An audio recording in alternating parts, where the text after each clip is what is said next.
Good evening. The papers that you see in my hand are not merely pieces of paper. They are to remind you that both war and peace begin often enough with pieces of paper. They are the first chapter of a book that I started writing 10 years ago with a Pakistani lawyer who I met around that time in Lahore and New Delhi. And we became friends, and as friends often do, we promised each other that we will meet again and again. I did not know, as an Indian to a Pakistani, that actually we will not meet again for nearly 10 years. During those 10 years, lots of things happened.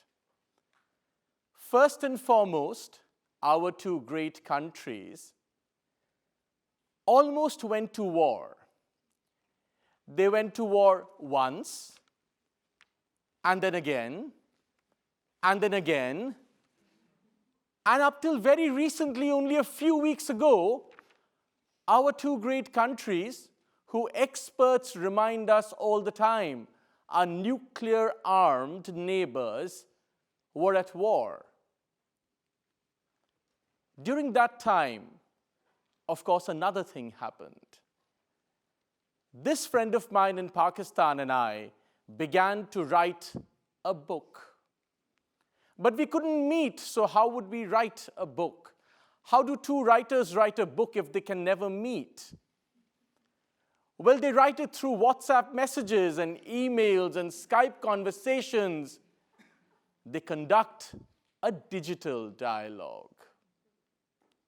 And while we were conducting this digital dialogue, it was rather interesting because in peacetime, we would talk about parents and politics.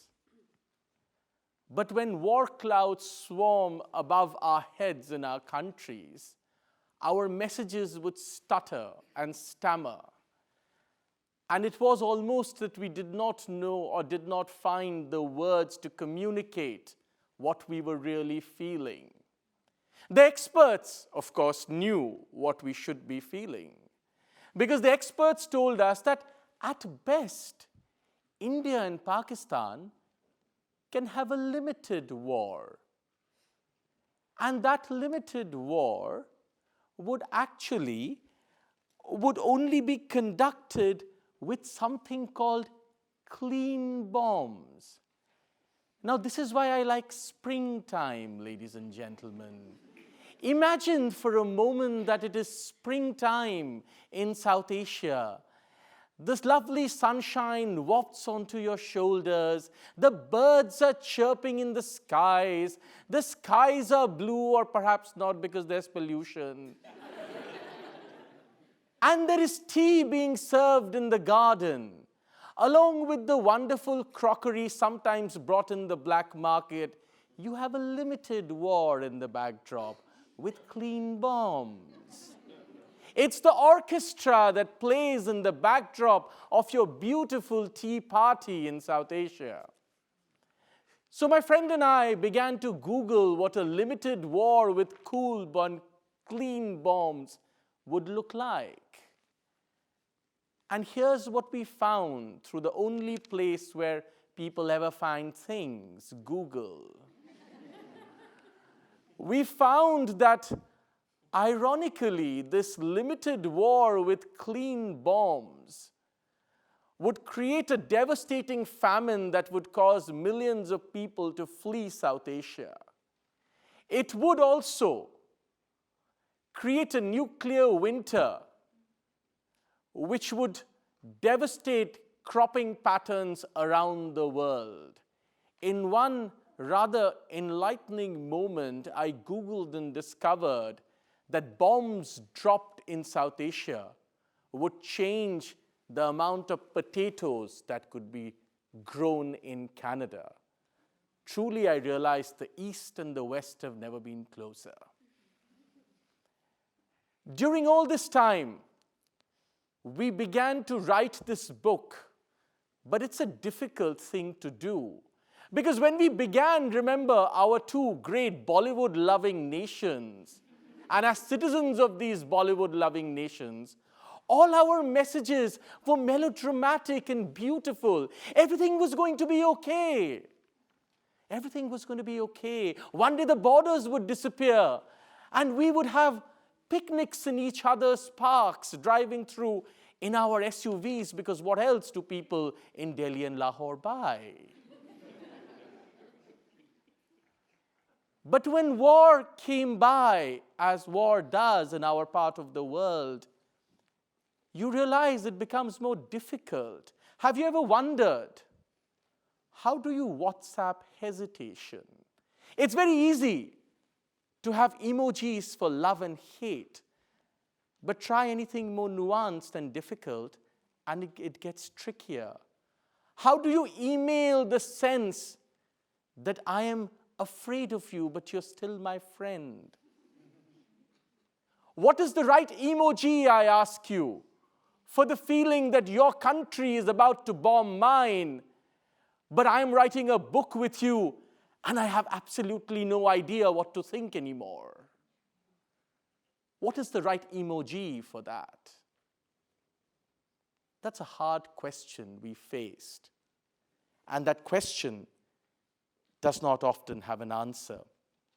All of you have heard that sleeping with the enemy is a complicated thing, at the very least, to do. I give to you that writing a book with the enemy is even tougher.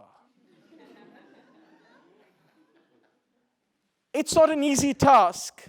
When we started writing this book, we had hoped that this book would neither be naive nor will it be cynical. We wanted to break the trap of being naive or cynical, the only two things that it seems South Asians can truly be. We wanted to do more than that. We wanted to address complications and complexities. And we discovered through stuttering WhatsApp messages and stammering emails that while we were trying to discover the complexities in our countries, lo and behold, the complexity really was in us. And we realized that, of course, our two great countries cannot find peace because there is no peace to be found inside us. And could it be? Could it be that those two things are connected? Is it possible that because we cannot find peace, our nations cannot find peace? At the very least, we felt it's a good question to ask. And in this journey of stuttering and stammering and not being able to find the right words and failing to find the right words, we often moved from the topic of our book to other issues. We began to talk about what we had loved and who we had loved, and what we had lost and how we had lost that. And in those conversations, we realized that our voices became echoes. Our words became mirrors. And even though, had we been so cool, we would have been called part of a track 2 dialogue, nobody called us that. Nobody took interviews of us. No TV camera came to shine their benign light upon us. And that was a good thing, because I put to you that we were not peaceniks, but we were also not warmongers. We were something far more difficult, something more complex. We realized, fragile and feeble human beings. And that realization broke the dynamic between being a peacenik and a warmonger, which we had always thought were the only things possible. And in discovering how feeble and fragile we were, we realized that while trying to complete sentences of each other's and trying to find the right paragraphs even when suicide bombs were going up in our countries and when soldiers were being beheaded at the border, there was something deeper and more resonant and more intricate and more beautiful and more candid that we were discovering within each other. And we asked the question, India and Pakistan will perhaps survive even a war. But the more difficult question was, would our friendship survive? And the great thing about this digital dialogue was that we were not in each other's faces and hair all the time. It gave us the space to go away. It gave us the space to be silent. It gave us the space to not talk when we could not find any words. And through those silences, we discovered that the destiny of 1.5 billion people, I put to you, has to be greater than the primetime news headlines that scream at us every night. And something more magical happened, which I did not know for nearly 10 years. When Chevening wrote to me saying that I had been selected to speak here tonight, I telephoned Lahore from my tiny flat in Oxford to tell my friend that this had happened, that I was getting an opportunity to talk about our book before such a wonderful and warm audience on a platform provided by Chevening. And at that moment, I discovered something that I had not known for nearly 10 long years of knowing and talking to a person. I did not know until that moment that my co-writer, the lawyer and my dearest friend from Pakistan, is also a Chevening scholar. And that's not it, ladies and gentlemen. That's not it. That's not it. That's not it, ladies and gentlemen. And tonight, sitting in this hall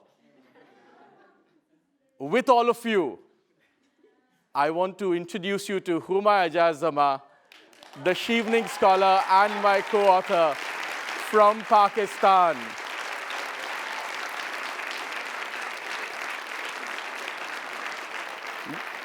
Chevening says that it is a living bridge. I give to you tonight the living bridge of Chevening. This is the living bridge. This is the living bridge. Thank you very much for listening. It has been truly an honor. Thank you.